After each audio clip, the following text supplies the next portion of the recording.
welcome to Working with Wyatt. Today we're at my mom's studio.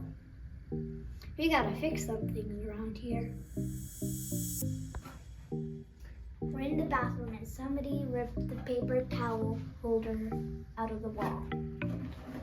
That's why it came off. Those are no good. We're gonna use some bigger drywall anchors. This will fix it. First, you gotta get these old ones out of here.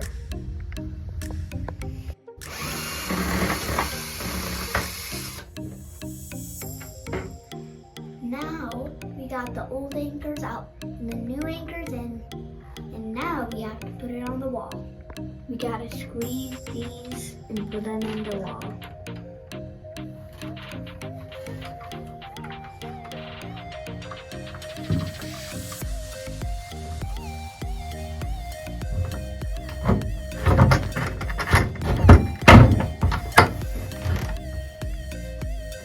We got the new anchors in and tightened up.